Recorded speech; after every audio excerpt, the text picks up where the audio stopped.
The filthy era continues on Friday nights, but Satoshi Kojima might be heading for a championship resurgence. I'm Chris Charlton, and this is Finish Strong for the week of June the 25th, 2021. With the wrestling world still buzzing over the news that Resurgence is coming to the torch at LA Coliseum on August the 14th with live fans in attendance, the question remains who will represent Strong as its openweight champion on this major event. Tonight we got one step closer to finding out when Karl Fredericks challenged filthy Tom Lawlor.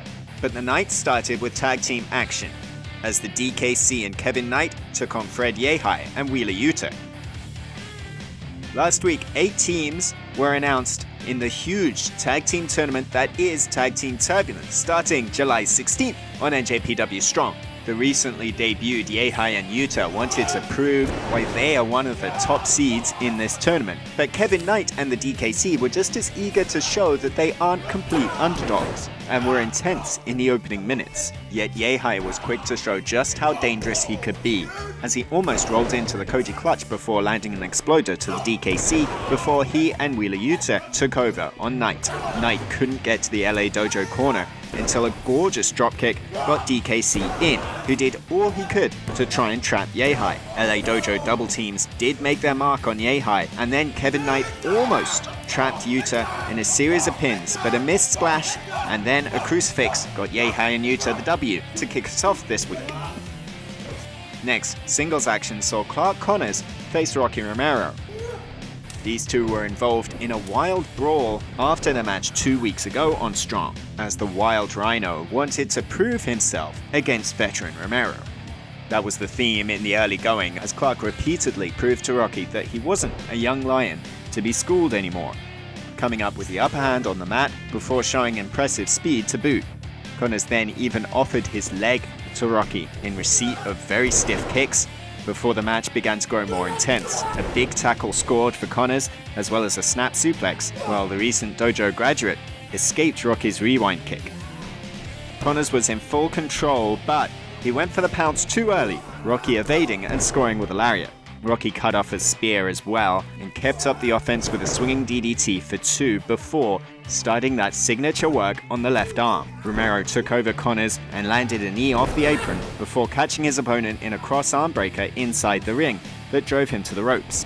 The left arm clearly pained Connors on strike exchanges as Rocky brought some punishing kicks, but the shoulder did hold together long enough for a brutal spear, and that was it. A snap power slam followed, and then the trophy kill to give Connors the emphatic victory. And then it was down to our main event, the Strong Openweight Championship on the line as Karl Fredericks challenged filthy Tom Lawlor. The championship opportunity for Fredericks earned by the Alpha Wolf after a top rope elimination during a match some weeks ago. The champion was always skeptical as to whether Karl Fredericks deserved his shot, and was arrogant as the match kicked off. But when Fredericks started bringing the pace, Lawlor bailed to the floor, clearly flustered by his challenger. A strategy meeting on the floor with JR Kratos clearly paid off, however, as when Lawlor got back inside opposite Fredericks, he buried a devastating knee to the midsection.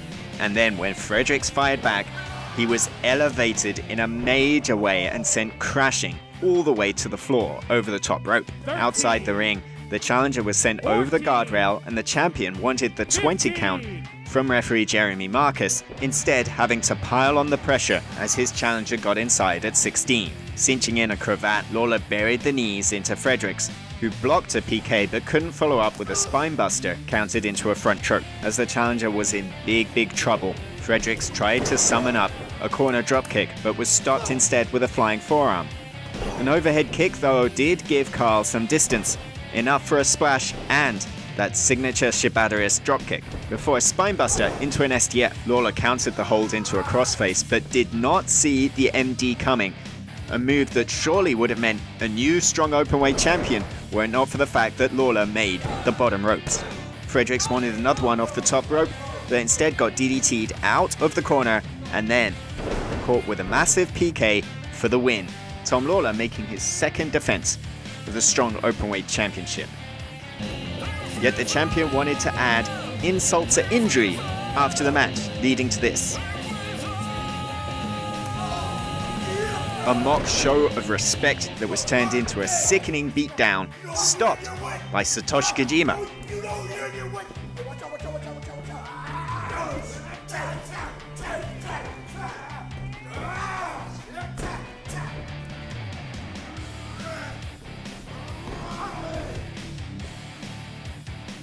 Hey! Tom! Lawlor! Listen. I'm next challenger. Okay? I will kick your ass. What? Kojima declaring that he will be Lawlor's next challenger. When will that be? And could the strongest arm in professional wrestling be the strongest champion in NJPW as we head to Resurgence? Resurgence hits the torch at LA Coliseum on August 14th, and you can be there. Tickets are on sale from Ticketmaster on June 30th, and you can be there to see NJPW return to live fans in the US, with big-time names like Fred Rosser, Juice Robinson and David Finlay, the Good Brothers, Machine Gun Karl Anderson and Doc Gallows, the never openweight champion Switchblade Jay White, and the IWGP US Heavyweight Champion Jon Moxley, all in action, plus many, many more. And that's not all, as after immense popular demand, we are welcoming fans to NJPW Strong. Fighting Spirit Unleashed 2021 in LA is coming Monday, August 16th, and you can be there. Those tickets also available June 30th. Head to njpw1972.com for more information. That's it, we've finished strong for another week. Until next time, Gokigenyo, sayonara.